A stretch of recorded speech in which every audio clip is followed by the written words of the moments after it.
It is said that if your actions inspire to dream more, learn more, and do more, you are someone who is creating leaders. Our next session has a similar theme: role of learning and development in organizations for creating leadership pipeline. May I please invite on stage Ms. Vandana Khare, GM Foreign Exchange, Reserve Bank of India, our facilitator for today. Please welcome her with a huge round of applause. Again, may I remind you, clapping is very good for health. Ms. Vandana Khare has over 25 years of experience with RBI in different capacities at various centers and departments. Currently posted in the Foreign Exchange Department of RBI, facilitating dynamic policy formulation, regulation, and administration of FEMA in 1999. She has a list of professional qualifications, and let me highlight a bit. With MBA from Lucknow University, she is Certified Associate of Indian Institute of Banks, certified in Treasury Management as an HR auditor, has a lot of psychometric certifications in MBTI and a Workplace Big Five and many more. She has developed assessment centers and capacity building in leadership, emotional intelligence, communication, negotiation, persuasion, change management, audit, and faculty development. She has published articles in national and international journals, which include Customized Solution and its Connect to Empathy, co-presented at the International Conference on Human Resource Development, and MSME development conducted by the Academy of HRD, awarded the best concept paper. Decision-making styles in the banking industry based on Hersey and Blanchard's theory of situational leadership, published in CAB Calling. Thank you so much. We are delighted to have you here. May I please request you to proceed further with the panelists? Yeah. Last panel discussion of the day. There has been a slight change in the programs that you have received earlier. We have, during this last session, only two panelists available with us. So I request Shri S.K. Bose, Executive Director, Corporate Office, Indian Oil, to come on stage.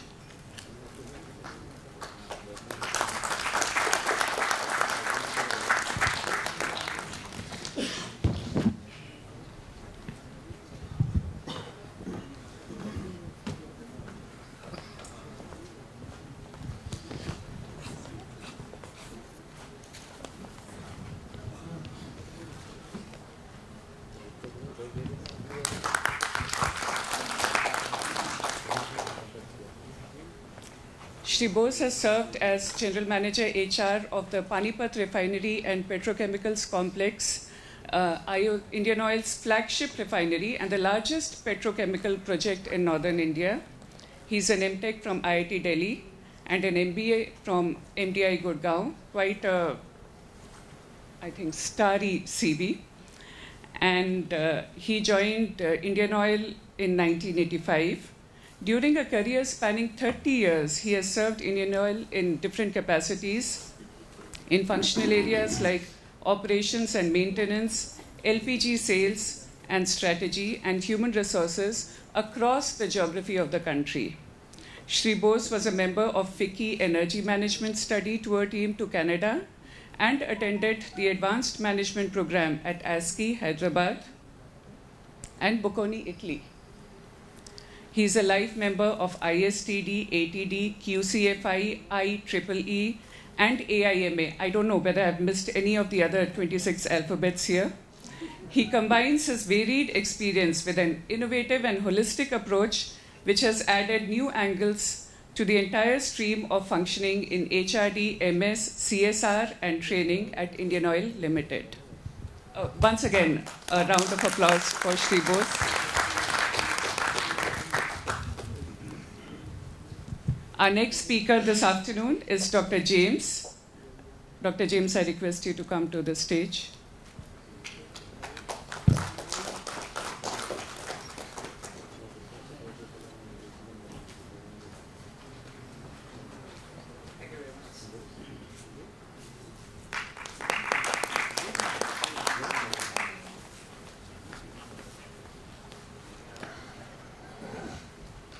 Dr. James is the director, Asian School of Business, Trivandrum. He worked for 25 years in the army, so we have another person from the armed forces here today. He took early retirement as a selection grade colonel. He became president of Indigo Leisure Hotels. He was the founding director of St. Kitts Institute of Management, professor of leadership at TA Pai Management Institute, IMT Ghaziabad. He has written books, including a major textbook on organizational behavior published by Pearson. His major intellectual contribution is integrating an independent, globally renowned psychometric tests. Based on this on his inputs, MBA graduates and business leaders are helped to improve their effectiveness. His school of thought is transformational leadership, which leads to change and organizational effectiveness. Welcome, Dr. James.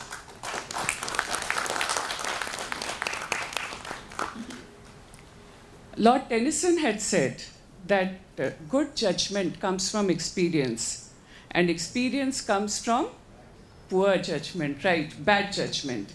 Now, the whole problem with bad judgment is that it comes with a very heavy cost.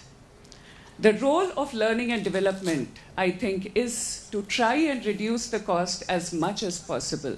Because through learning and development, we try to telescope experiences, we try to telescope years of the kind of learning which life would give you with its own price. So, as far as learning and development is concerned, I think there is no question that it is one of the most vital inputs for any kind of corporate environment.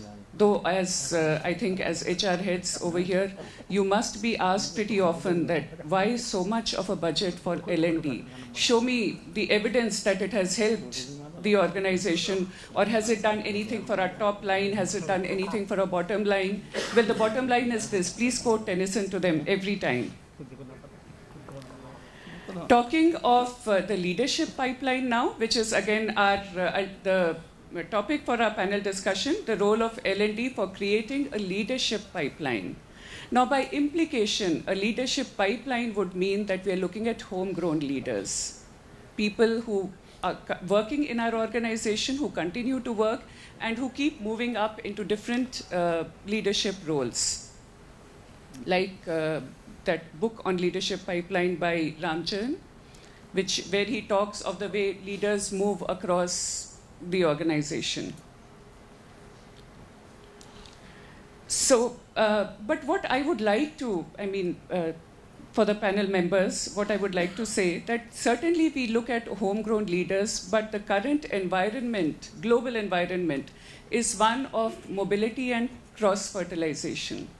So while we do need to develop a pipeline of homegrown leaders, we need to ensure that those leaders who are walking into the organization laterally, how do they fit into our culture? So my first question to our panelists today is this, that what kind of L&D is required in organizations to create homegrown leaders and also to integrate leaders who are coming in as lateral recruits, and what kind of competencies do we look at when, especially public sector organizations, when we are thinking of getting leaders from outside, or when we are thinking of getting leaders from within? Thank you, ma'am. Very good evening to all of you. Thanks for the opportunity, Mr. Sen. Leadership is a very interesting subject, and the more you read, then more you get to know about leadership. One thing is, you talked about the cultural fit. Leadership, you can identify at the beginning of the day a person joins a corporation or organization, you can find the leadership traits. Or in the middle, you can see with 10 years experience whether he's fitting into the leadership profile of your corporation or organization. Say, many of the company, they recruit based on the culture fit. Sometimes they see that whether this officer whom I am taking, whether he is fit into the organization or not. but that is whether it is correct or not, it is debatable again. So if you look for culture fit, then sometimes it fails, because here if you feel that we have a set of culture and we take leaders or the officers so that they fit into our culture, then so that commitment level will be high and they will not leave the organization. So we can create a set of leaders who can move in the organization and take the finally at the senior level positions. But in case of the organization is going through a different a volatile and complex scenario where business is dynamic, then those who are committed leaders whom we have taken, because they are fit into the culture, they do not deviate from the culture. They do not deviate from the system. They may not give different opinion, diverse opinion is not there. So in that case, we have to get a commitment culture. Those set of people we are taking, they are committed people, they are good for the organizations, they can give result, but set of results, set of targets they can achieve. But if the target is changed in between, in a volatile or complex situation, they will not perform, because they are lack of ideas or innovative ideas. They cannot open up, because they are set into a fit culture and they are fitting into that same culture. So now, from the very beginning, if you are talking about the recruitment in the beginning, if you are looking for leadership qualities, if we take people from diverse culture who are away from your culture and different, we can have better leadership pipeline. So here we are talking about leadership culture fit or culturally not fit to the organization. A committed culture, definitely they will give result if it is a smooth selling organization and organization is working in a different set of parameters when business is doing well. When there is competition in a volatile and complex situation, this commitment culture will not work. So you need a diverse people who think diversely and who can navigate in different complex situation. Those type of engineers or officers are required for that company. So now we must think of contribution culture rather than the fitting into the culture. People who can contribute to the existing culture and bring a new culture which is requirement of the business at that point of time or future point of time, we can think of that type of leadership. Having said that, this is the beginning of the leadership. When you talk about the leadership pipeline in future and how we develop the leadership, that of course I'll take it in the second phase, how one should select leader, how we can identify talent, and how you do the talent review to take people to the leadership position. There we need to see certain qualities in them. So few of the qualities of leadership, when we think from our experience, we look for leadership qualities when we move them into the senior positions or pivotal position, we look for certain qualities. One is leader. He must be very committed and he should have a vision and he should have a strategic thinker. Second, he should be a good teacher. He should be a good coach. Third, he should be a good communicator. And fourth, he should be emotionally intelligent.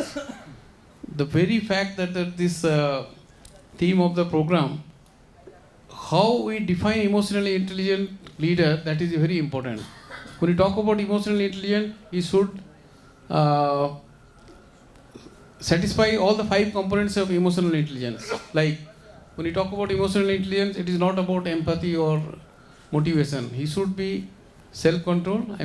He should be aware of himself, self-awareness. He should be self-regulated. Then he should be motivate his team. Then there should be empathy in him. Then of course he should have social skill. The next page I will elaborate on this more. I can pass it to my next colleague. Thank you very much.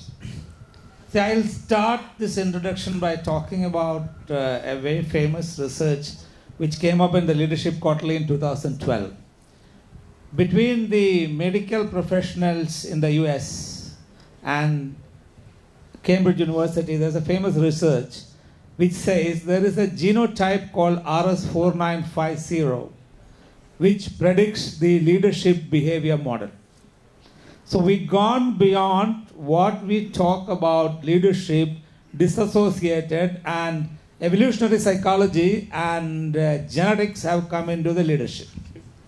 But the study interestingly says that 75% of the normal population has got this genotype called RS4950. So all of us, 75% of the normal population. But the population which comes to any organization in the leadership position, they undergo some selection process through MBA or whatever, GATE or whatever. So the chances that no more the normal population, they all got this gene with them. The second portion of the study says 26% of the leadership behavior is explained by the gene, the remaining by coach learning. So 74% of the reason why somebody becomes a leader is that he got an exposure. Maybe in the school, maybe in the college, maybe somewhere, maybe because of the parents. So in other words, that leadership is trained, is today genetically established. You can go argue against it as much as you want, but this is exactly what will happen. As a genetic proof, it's actually building on it, one side of it. The second, if you talk about what are leaders? Leaders play roles, am I right? They play roles. That's what all of us do. As a father, you have got a role. As a son, you have got a role. As a husband or a wife or as a spouse, you have got a role. As a leader has got a role. All leaders have got three roles: direction setting role, an alignment role, and an engagement role. I will change the sequence a bit and say direction setting role is the primary. The second one is engagement role. And if you can engage with people, you can align people. You can't align people and therefore get engagement. I think it's, I reverse this order. Now, the entire topic of emotional intelligence fits into this engagement role. Now, if there are roles, you can play the role like a dramatist is trained. That is what Richard Boyd spoke to you in the morning about competencies. Knowledge, skill, and attitude. Competencies or knowledge, skill, and attitude drives performance is actually established far beyond doubt. I don't think any forum should even discuss it. That's what it is. If we can identify the competencies and train for competencies, which will actually be done. In fact, the McLennan's theory actually talks about test for competencies rather than for intelligence. It's making a major deviation. And that deviation did not come because of anything else. He was actually doing this research commissioned by the US Information Service officers, Foreign Service officers. They were from Ivy League schools and many of them were failing. That was the time Cold War was taking place between Russia and the United States. And then they asked why these Ivy League people are failing. And McLennan identified the single reason why an information officer succeeds in his job or his effect is because of relationship building, nothing else. No other qualities. So that's what it takes about. Therefore, ability to train people is something that is beyond that. Now we need to actually train people. The question that she posed was, can a pipeline be created? Should it be the same culture? Now the reality is that culture eats strategy for breakfast every time. I want to repeat that famous words which are attributed to Peter Drucker, but I don't think Peter really spoke it, but people attribute it to him. Okay. Culture eats strategy for breakfast every time. No matter what is your strategy, you need to have an appropriate culture. Now, when we talk about organizational culture, whether in the public sector culture or in an army, where I worked for many years, or a private sector, when there is a change in strategy, your culture must be changed. So, if you have a pipeline of leaders, whether it is in HPCL or ONGC or wherever, if that pipeline can adapt to the new culture, then you don't require a guy from outside. So the dissonance between the external demands of the strategy and the internal deliverability of the organization is the only reason why you are compelled to take a leader from outside. Now, if you have to take a leader from outside, then obviously you need to absorb him.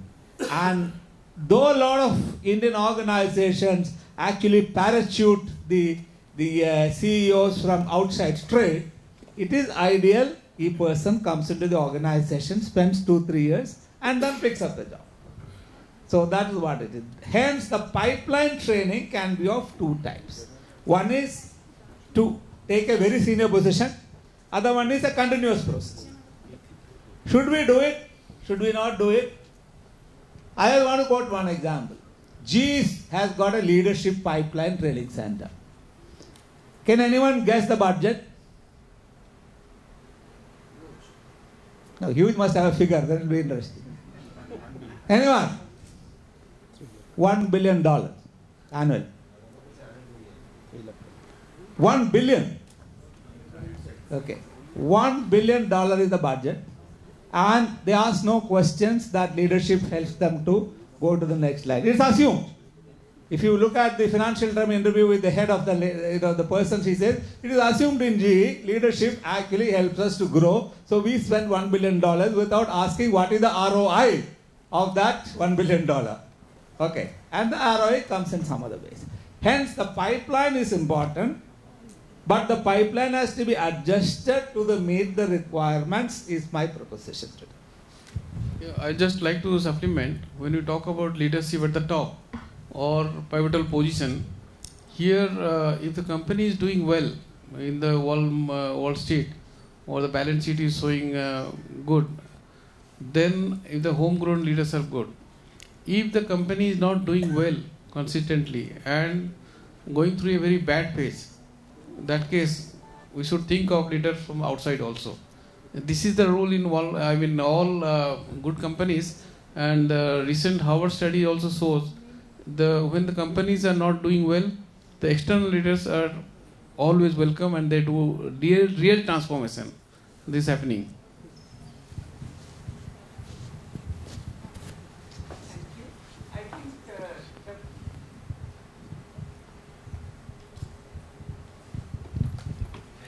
I think the first question has been very beautifully answered by both our panelists, that we need to create a pipeline, but the pipeline will be successful if the new leaders who are being created are in alignment with the required culture for the future. That is one thing. Secondly, we need fresh blood from outside if there are changes imminent. So like they say, lateral recruitment works best when you need someone who hits the ground running. You need skills which don't exist in the organization. You need a fresh breath of air and energy in the organization. So I think let's move on to now our next question for the panelists. Now, usually we find when we are talking of companies doing well, we find that companies do excellently when there is a team of committed people working together in tandem. And what also happens, not just in corporations, in any kind of organization, what also happens is suddenly the team superannuates or moves away or changes, and then there's a vacuum. We require somebody else in the organization to again take the organization forward. So my next question here would be, how does one ensure the alignment of the L&D system with that of the organizational strategy that we were talking of? So if you would like to. Yeah. The L&D has a major role in building leadership pipeline. So first of all, we should know what are the positions available in the organization, what are the pivotal positions, and then how pivotal positions are basically the positions where in case you don't fill them, then your business will be affected in day to day as well as in long term or short term or medium term. So you need to have these positions to be manned by the organizations every time. So now talking about L&D's role, we know that at certain role or certain pivotal position, you have that required competencies. So to run that position. So required competencies are known. It is framed by the organization with experience. My co-panelist already told that skill, attitude, knowledge, and experience. These things are known. So say, let us, for example, a vice president project.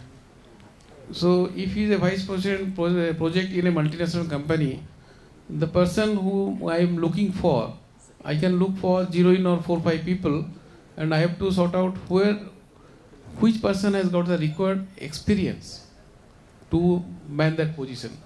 Whether he has worked in different geographical location, whether he has worked in a diverse team, whether he has that attitude and that potential, whether he is strategic thinking, and whether he has a growth vision.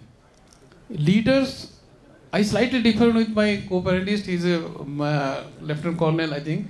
So he's a good experience. But when we talk about leadership in Indian context, we look for Indian Army always.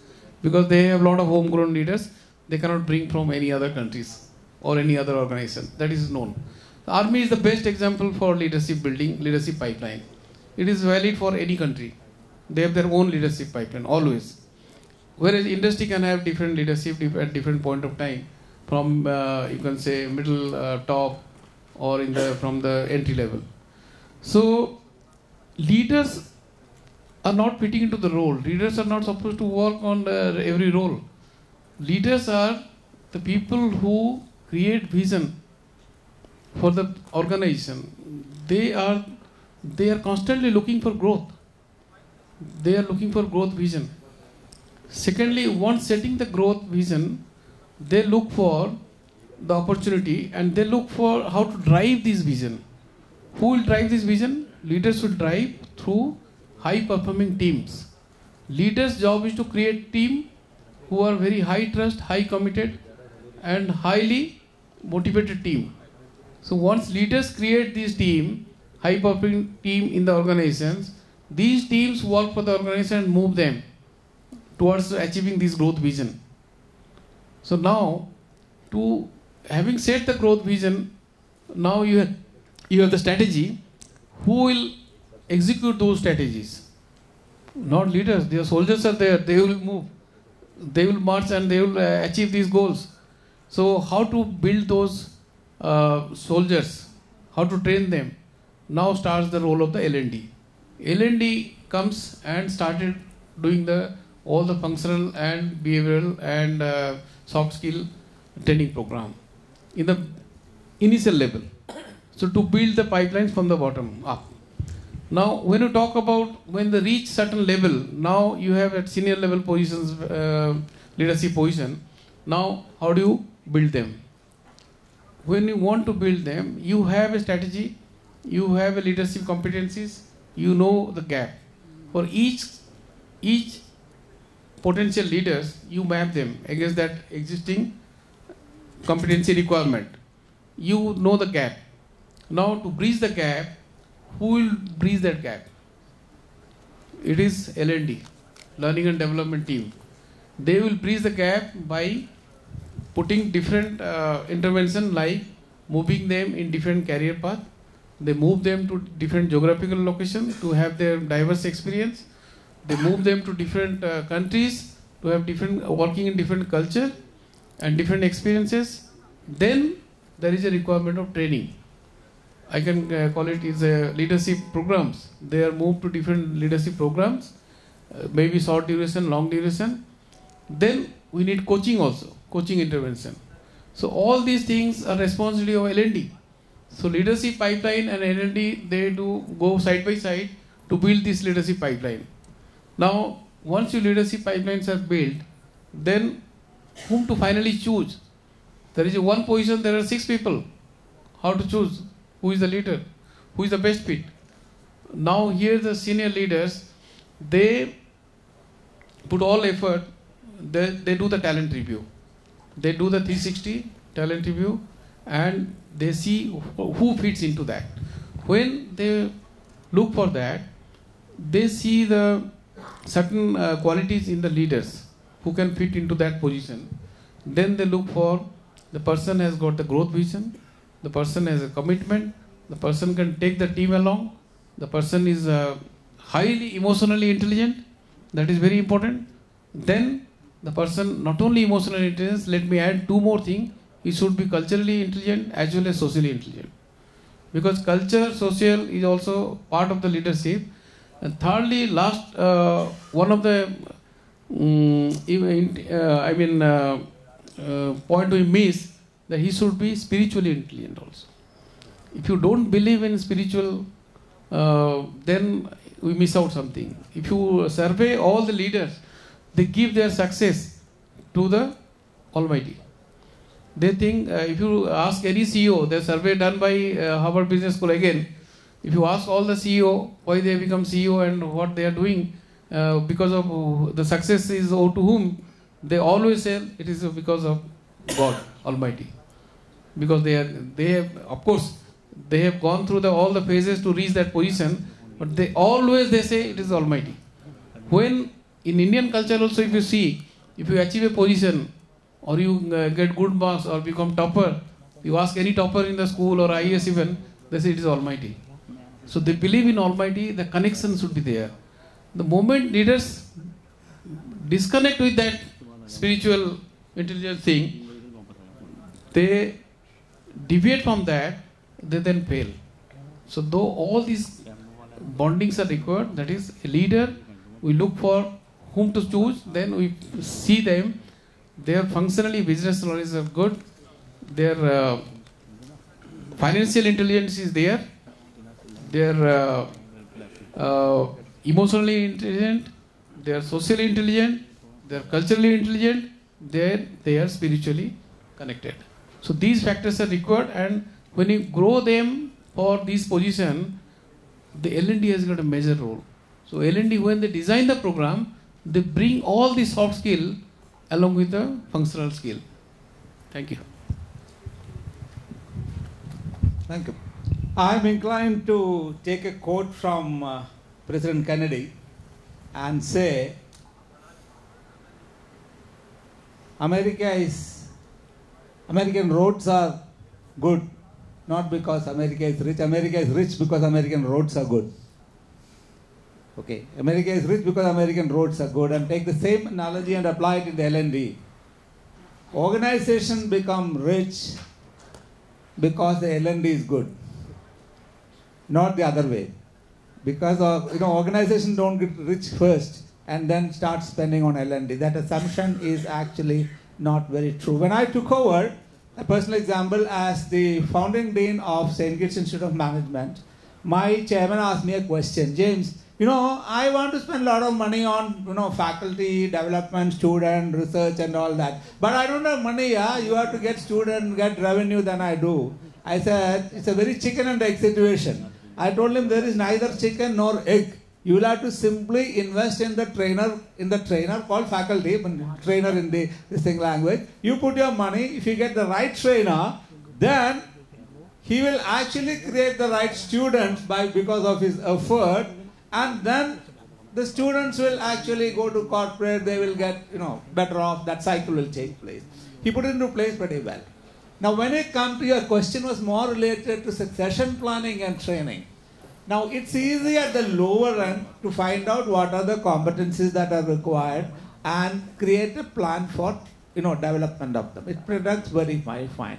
But my experience in working and training with a couple of these public sector as well as one or two private sector in a kind of consulting mode and succession planning, it's very easy for me to make a nine box model and all those models. What happens is that you can pick up those competencies and train for that. The top level can be filled. When the top level is filled, there's a lot of bottom people who have not got the job. Okay, so they have got two options. There are companies waiting in the wings to pick them up. So the second tier simply vanishes. Now the first tier you have created, the CEO plus maybe one or two people. Actually, you've come to my third question, which is that those who are left behind, how do we take care of those? They simply leave. See, in today's world, the reality is that they simply leave. because of, and the reason why they leave, I'm sorry, I'm pre-attempting a question, is because India is a growing economy. The demand for talent is very high. So you may be in Indian Oil, or you may be in a public sector where this, succession planning has been very nicely done under somebody. And then there's a fellow like James. He is one of the people who are being considered to be the MD. Okay. Then comes smart HR people who are headhunters. So they'll call James, hey James, you are one of the people, you are going to get, MD, you will have got these privileges, all these things. I have a job for you which will probably pay you about 3 crores a year. Would you like to consider? New challenges. Okay. Now you must be, one step less than God to refuse it. Okay. Every other person will pick it up. Okay. If you are nearly God, you may say, okay, for problem. So they have this challenge.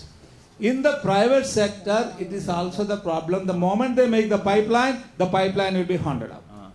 So can we continuously create a pipeline on a short cycle is a story that we really don't have an answer to, be very honest with you. Okay. Hence, we try out CEOs, or when I say CEOs, profit center leaders, on a short-term learning process. Otherwise, people really don't stand. And then we take the risk on it. We have no other choice. Mr. Bose, your comments on this? Yeah, because I take this opportunity to slightly differ from you, if you don't mind. The public sector is a different ball game. Here they say when you recruit a person, the likelihood of leaving the organization is very less. It is less than 8%. Let me tell you the data of HPCL, BPCL, ONGC and IOCL. And in first 3 to 4 years, they leave for either they become engineering services exam, they qualify, or they become IAS, IPS, or a few of them in law graduates, they become judges. They don't leave for other pasture. Only they get better, greener pasture, they leave. Or they go for MBAs. And some people come back again after doing the MBA, losing promotion also. This also is a fact. But if you talk about senior, like army, I don't know. At senior level, they don't leave in public sector. Hardly anybody leaves. If you see the attrition rate, it is 0.001% at senior level. They say, it is a fact also, people who join public sector, and if they get married, they never leave the organization. I have the data. What I do the research, why it happens? Why does it happen? The people, once they get a job, engineering students, they pass out from the college, they have aspiration to join PSUs and private sector also. Nowadays, people are moving from private sector to public sector because of the CTC. And in private sector, attrition rate is very high, as high as 30% to 40%, where attrition rate is very low in PSU. And they move to even good IT company, IT and ITs, they come to public sector. They join here, and even if they don't find a lot of challenges, let me tell you frankly, but they keep on working on it. If they get some good opportunity, they leave, but the attrition is very less, 5 to 7%. Once they get married, within 5 years or 6 years, they don't leave, because the family is connected to the organization. They're so emotionally bonded to the organization. Even if the person, you give him 3 times or 4 times salary, the wife will not leave. Because the township, those who live in township, they know. They cannot leave their, the connection. They are not connected to the office, or they don't know the working in the plant. But the society is so that in the township situation, they are so connected, the social skill is so high, they don't leave. That social circuit, they don't want to leave. That's why money does not matter.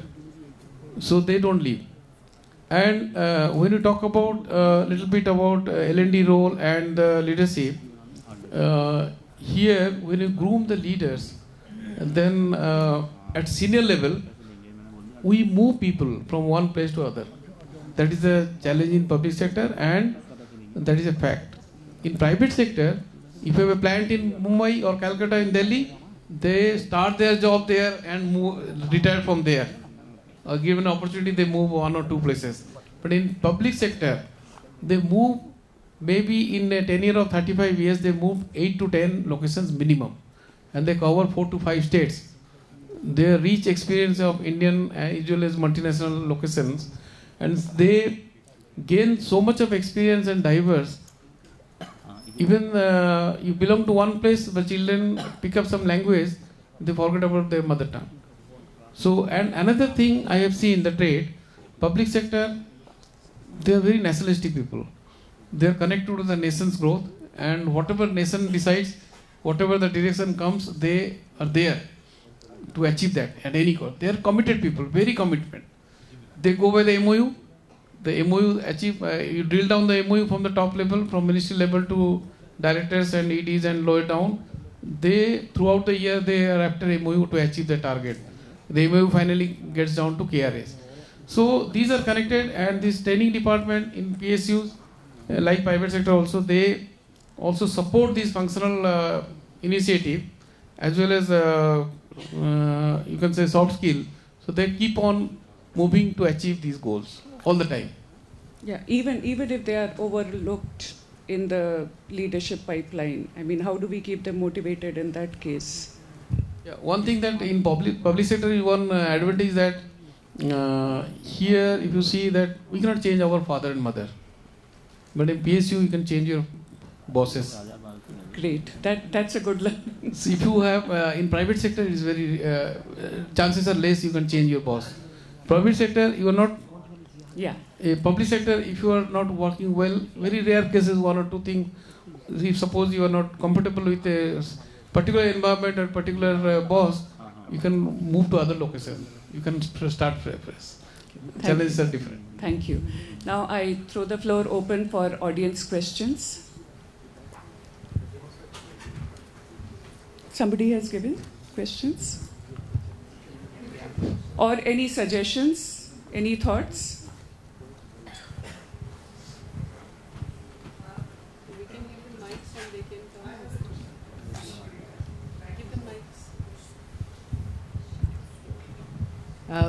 I resonate with many of the thoughts because I have worked for more than 3 decades in the PSUs.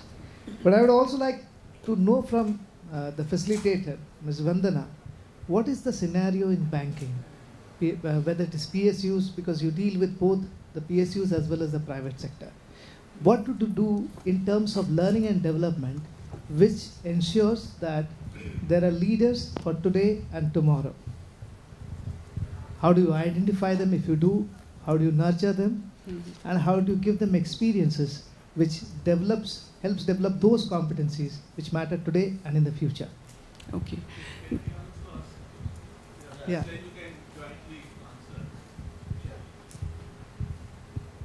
See, this your panel discussion makes very an interesting audio. I mean, I found it very, very stimulating. One thing which which strikes to me is this leadership. Basically, it also leadership by definition. You have to think afresh and take new breath, and then it in a sense is a reformist also and change agent.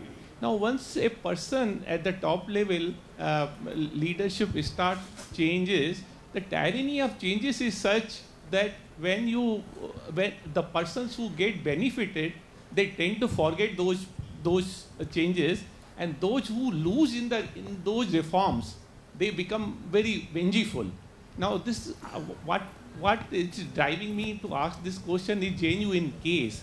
I give you I mean, I don't expect you to give a specific analysis of genuine case. It's very disturbing to me. I'm very agitated on what is happening. Now, they are asking for the head of the Vice Chancellor in particular.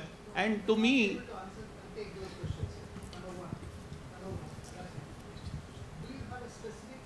yeah, a specific question is how to handle those changes, and some people are motivated for, I mean, against those changes. That's it. I would also emotion, because emotion are running yeah. too deep and too high. Yeah. Now, I would want to ask, how does the leadership communication take place when we have the changes being running. Can you throw some light on leadership communication? Okay. Yeah. Probably that would even answer this question.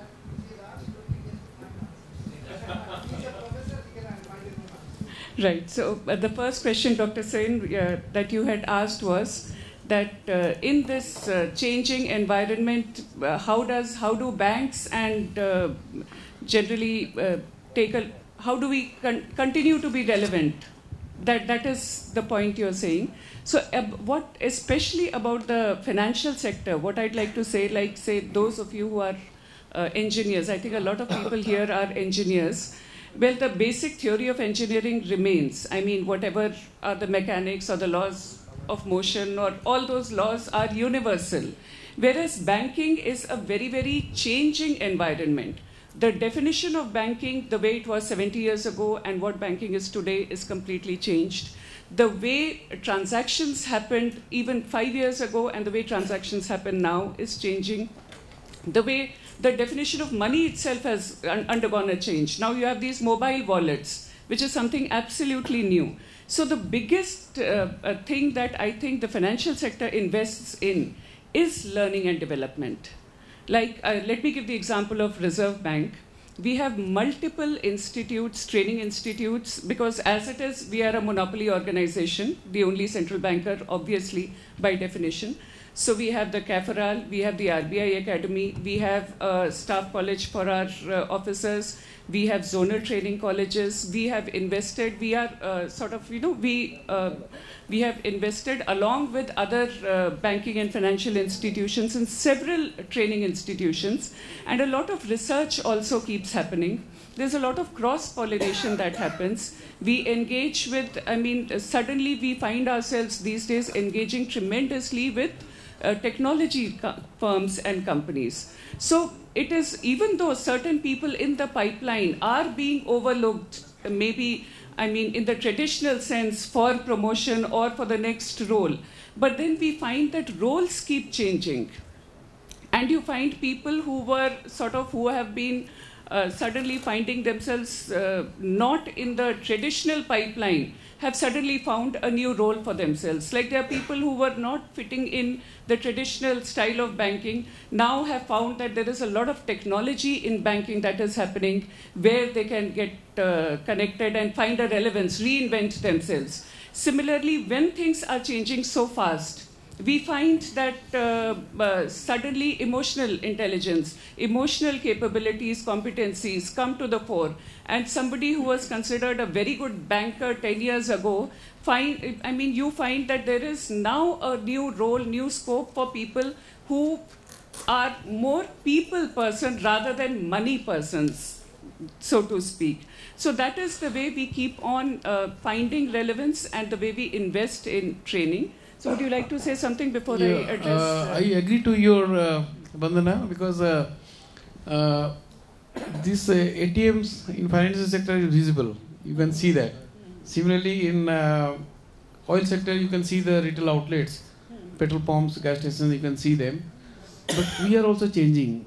We won't, as a general public, you won't see the any refinery operation or marketing terminal. You are not visible, and the pipeline which is underground, and the sea movement and the tanker movement, these are not visible to common people, a customer.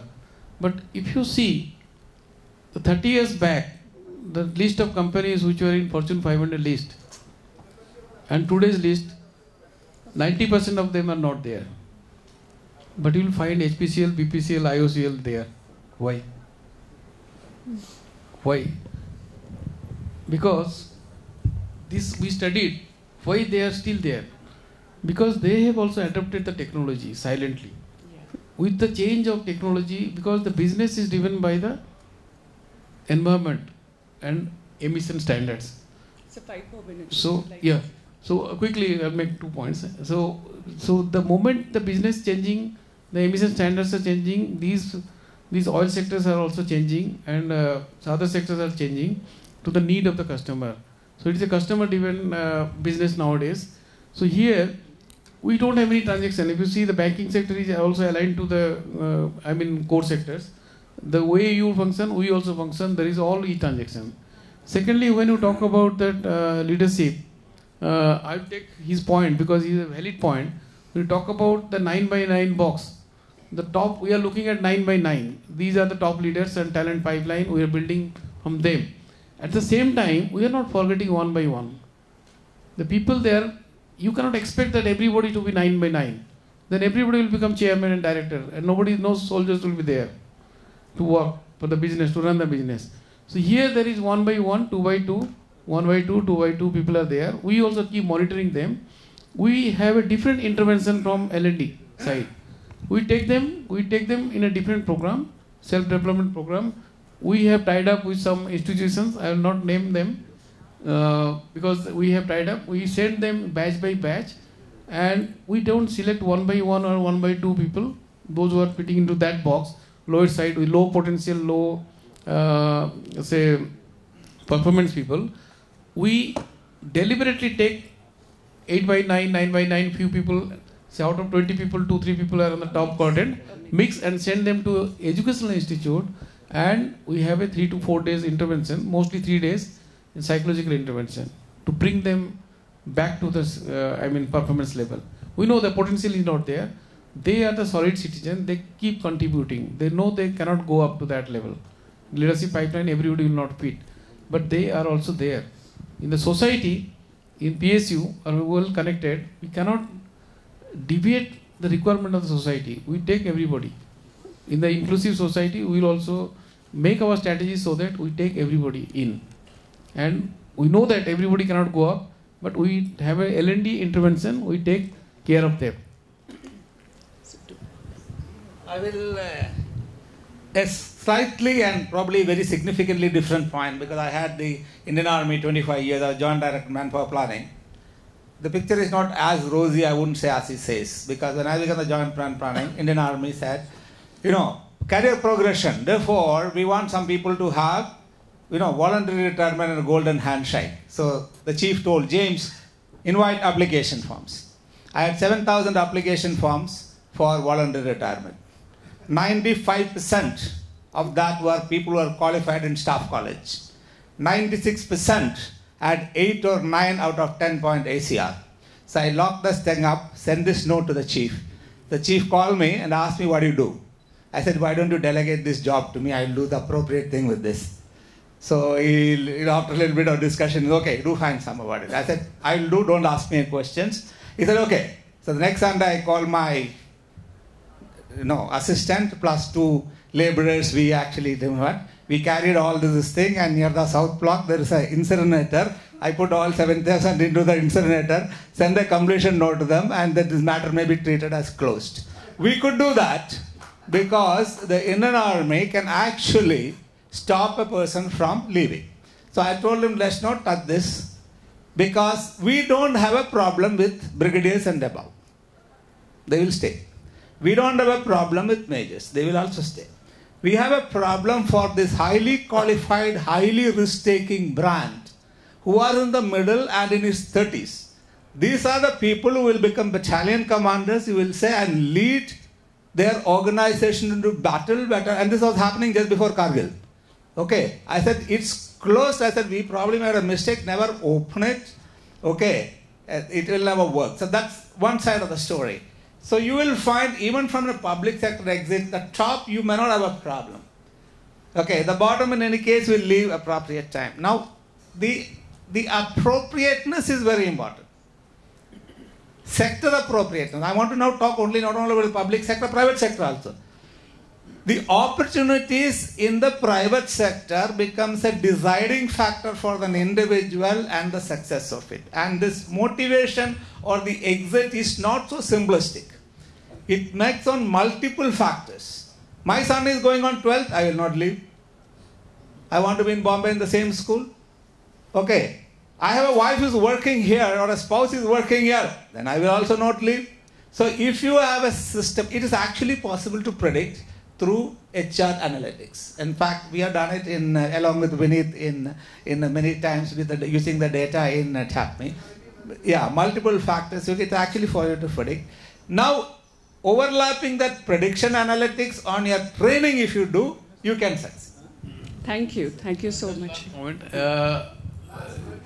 Yeah, 30 seconds. I have seen people don't leave organization like that. Even if you offer the best of the. I have seen a resume of a company in Mumbai. One vice president. He was offered a job in Delhi, almost 5 times salary, with bonus, which is almost 10% of the profit.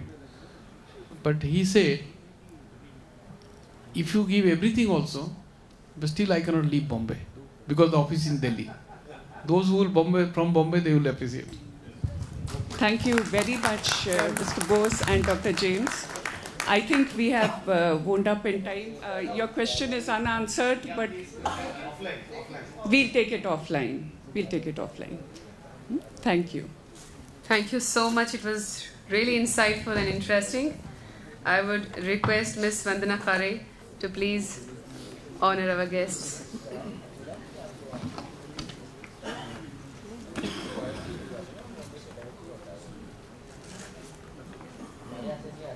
Mr. S.K. Bose.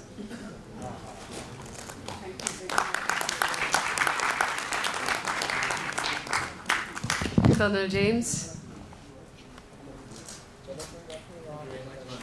Thank you. And may we honor Ms. Vandana as well.